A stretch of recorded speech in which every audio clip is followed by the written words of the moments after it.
Halo semuanya, apa kabar? Semoga semuanya dalam keadaan sehat ya. Pada pembelajaran kali ini, kita mau melanjutkan materi mengenai persamaan eksponen. Masih matematika peminatan kelas 10 ya. Dan kalau sebelumnya kita sudah belajar mengenai grafik, disinilah kita akan melanjutkan kembali. Kita mereview sebentar apa yang sudah kita pelajari sebelumnya. Populasi kelinci di suatu peternakan mengalami pertumbuhan yang sangat cepat, yaitu lipat 3 setiap setengah tahun, dengan kelinci mula-mula hanya 10 kelinci, sehingga dinyatakan dengan suatu fungsi yaitu f(x) sama dengan 10 dikalikan 3 pangkat x. Ini adalah bentuk fungsi eksponennya. Kenapa kok bisa 10? Karena mula-mula ada 10 kelinci. Ketika dia berlipat 3, maka menjadi 10 kali 3 pangkat x. Berapa populasi kelinci pada tahun kedua? Ini kita sudah mempelajari dengan grafik ya, dengan grafik. Oke, kita lihat. Tadi kelinci mula-mula itu adalah 10. Oke, fungsinya adalah f(x) sama dengan 10 dikali 3 pangkat x. Mula-mula itu berarti masih waktu yang ke-0. Ya, ketika waktu yang ke-0, maka 10 dikalikan 3 pangkat 0, 3 pangkat 0 itu 1. Dikalikan 10 maka bernilai 10. Sekarang setiap setengah tahun. Jadi ini adalah setengah tahun, 1 tahun, 1,5 tahun, dan ini tahun yang kedua. Nah, berarti ketika setengah tahun itu dia berkembang pertama kali nih. Ya, pertumbuhan kelinci yang pertama 10 dikalikan 3 pangkat 1 bernilai 30. Untuk pertumbuhan kelinci yang kedua berarti 10 dikalikan 3 pangkat 2 90 dan seterusnya.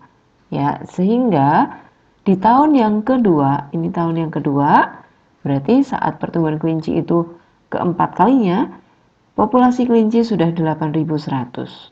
Ya, di sini grafiknya tidak sampai ya karena terlalu besar. Oke. Berikutnya itu tadi kalau fungsi eksponen dalam kehidupan sekitar kita ya. Sekarang materi berikutnya adalah persamaan eksponen. Apa itu persamaan eksponen? Cirinya tentu saja di sini ada tanda sama dengannya ya. Kemudian eksponennya atau pangkat dan atau bilangan pokok itu memuat variabel. Nah, di sini untuk contoh yang pertama itu eksponennya yang memuat variabel. Variabel apa di sini? Variabel x. Bilangan pokoknya tidak ada variabelnya. Sedangkan contoh yang kedua, baik eksponennya maupun bilangan pokoknya itu memuat variabel, yaitu variabel y di sini ya. Bilangan pokok, kemudian pangkatnya juga mengandung variabel. Kemudian persamaan eksponen. Kenapa sih kita harus menguasai materi persamaan eksponen ini? Dalam aplikasi kehidupan sehari-hari, kita mengenal ini bidang ekonomi ya. Bagaimana menentukan titik equilibrium? Kalau di sini ada kurva permintaan dan penawaran. Titik equilibrium adalah titik keseimbangan. Berarti ada kesepakatan nih antara ketersediaan produk pada tiap harga, yaitu penawaran, dan keinginan pembeli atau permintaan. Jadi kalau kita membeli suatu barang, misalnya kita menawar nih, ya kita di pasar mau beli buah, kemudian kita tawar. Ketika terjadi kesepakatan harga antara pembeli dan penjual, maka disitulah terdapat titik equilibrium. Nah, titik kesepakatan ini. Kita mau mencari titik kesepakatan ini. Jadi kalau secara grafik bisa dicari, secara aljabar juga bisa kita cari. Ya, persamaan eksponen itu berarti kita harus ingat nih grafik fungsi eksponen yang sudah dipelajari sebelumnya. Contoh, di sini perhatikan kurva. Ada kurva y sama dengan 2 pangkat x seperti yang sudah kita gambarkan sebelumnya, dan garis Y sama dengan 8, yaitu melalui sumbu Y di titik 8 ini. Kalau kita lihat secara grafik, garis Y sama dengan 8 dan kurva Y sama dengan 2 pangkat X ini memiliki titik potong. Titik potongnya di mana? Di titik B ini. Titik B itu terletak pada koordinat berapa? Lihat koordinatnya. Oh, titik B ini terletak pada koordinat 3,8. Nah, ini kalau secara grafik sudah ada gambarnya, jelas ya perpotongannya, apalagi diketahui koordinat kartesiusnya seperti ini. Nah, sekarang kalau kita mau mencoba mengerjakan dengan aljabar, ya berarti kita lihat nih, fungsi 2 pangkat X. Tadi kan Y sama dengan 2 pangkat X. Dan garis Y sama dengan 8. Artinya, ini kita bisa substitusikan. 2 pangkat X sama dengan 8. Berapa nilai X yang memenuhi? Nah, kita buat persamaan nih. 2 pangkat X sama dengan 2 pangkat 3. Berarti nilai X yang memenuhi adalah 3.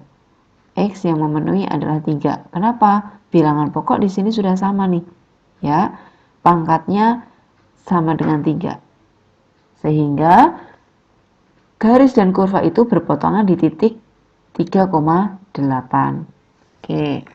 Berikutnya, bagaimana dengan persamaan yang lebih kompleks? Kalau persamaannya lebih kompleks, kita tidak bisa selalu mengerjakan dengan grafik ya. Kalau mengerjakan dengan grafik kan berarti kita perlu menggambar nih. Ya, bisa tapi mungkin membutuhkan waktu yang lebih lama. Jadi di sini kita akan menyelesaikan dengan persamaan eksponensial secara aljabar. Nih, ada 4 materi atau 5 di sini ya. Di sini ada yang saya jadikan 1 karena ini persamaan dasar. Ada 1, 2, kemudian 3, 4 ya. Di sini 1 ini ada 2 sub. Nah, kita akan bahas satu persatu. Untuk yang pertama, persamaan dasar lebih dahulu. Persamaan yang pertama di sini ini bukan rumus ya, yang di kotak-kotak orange itu bukan rumus, tapi hanya mengingat bentuknya saja. Bentuk yang seperti apa?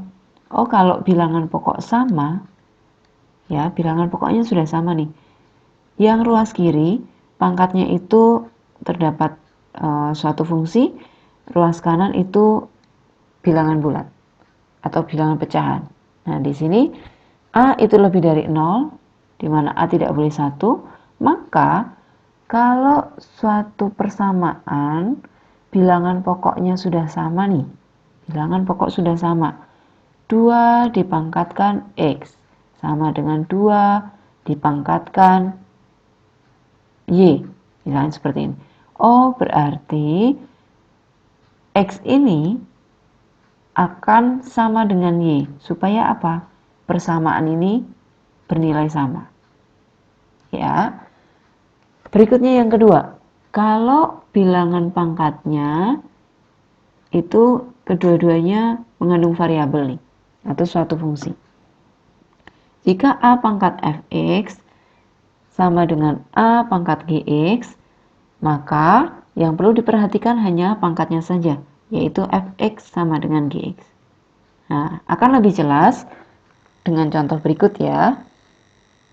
Contoh soal yang pertama, tentukanlah penyelesaian untuk 3 sama dengan 27 pangkat 1 min x. Di sini kan bilangan pokoknya yang sebelah kiri 3, yang ruas kanan 27. Kita nyatakan ruas kanan ini ke dalam bilangan pangkat 3. 3 pangkat berapa? 27. 3 pangkat 3. Oke. 3 pangkat 3 kalau dipangkatkan 1 min X maka berlaku perkalian ya. Menjadi 3 pangkat 3 min 3X. Gitu kan? Atau saya tulis di sini 3 dalam kurung 1 min X. Kedua ruas kita bagi 3, maka kita dapatkan 1 min X sama dengan 1/3. Ya, kemudian di sini 1 minus X sama dengan sepertiga. Kita nyatakan 1 min sepertiga sama dengan X, maka samakan penyebut menjadi 3 min 1 sama dengan X. Oh, nilai X-nya adalah 2/3. Oke, jadi penyelesaian 3 sama dengan 27 pangkat 1 min X bisa dinyatakan dalam X sama dengan 2/3. Oke, contoh yang kedua. Lagi di sini, kalau bilangan pokoknya yang ruas kiri itu 25, ruas kanan 5. Dan perhatikan pangkatnya. Ruas kiri itu berupa fungsi, yaitu di sini mengandung variabel, ruas kanan juga demikian.